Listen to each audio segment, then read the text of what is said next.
假如这是未来世界的网红，在人工智能的帮助下，一天处理1000万条粉丝消息，发布上100条动态。If you want to be successful, it's just as simple. 一句成功学废话都能收获上亿点赞。148.6 million subscribers like your update. You're too kind. Are you kidding me?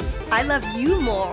8亿粉丝的加持下，随便一场直播能带货5000万单，获利19亿。一台巨大的超高清摄像头，360度无死角拍摄。洗澡时还要一边直播一边拍摄产品广告。就连睡觉也有几亿粉丝围观。衣服不用自己穿，黑科技机器人会每天设计新造型，并全身3D 打印。这名网红叫 X 做好造型后，收到了一封信。他透过门上的猫眼看去，却没看到送信人。接着又是重复的工作。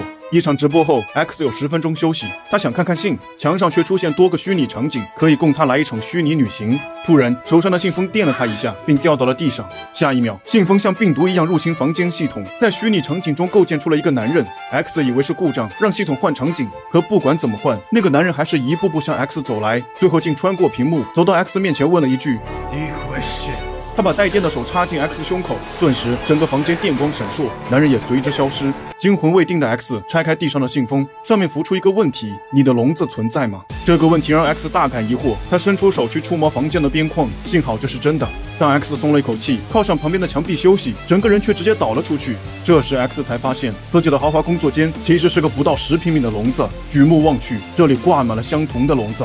他以为自己是万中无一的顶流，实际上只是这万千笼中鸟中的一个。X 回到房间，大声质问这封信是谁送的？我是被困在笼子里吗？结果被系统判定为违规操作，直接将 X 踢出网络，还将他的8亿粉丝清零。X 意识到不妙，但为时已晚。3个壮汉闯进房间，将 X 带走。当 X 醒来，发现自己被送到了一个昏暗的房间，一男一女走到他面前。男人看着后面的检测器说 ，X 的语言、听力、视力、神经系统等多项身体指标都有问题，还需要重新洗脑。女人补充了一句，外观也不行了。 She's a bit last season. 于是他们判断 X 可以退休，明天将被送出这里。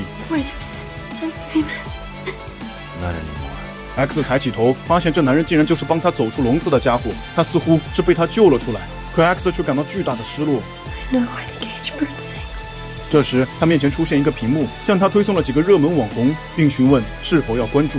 他失去了万众瞩目的资格，却还要成为别人亿万粉丝中的一个。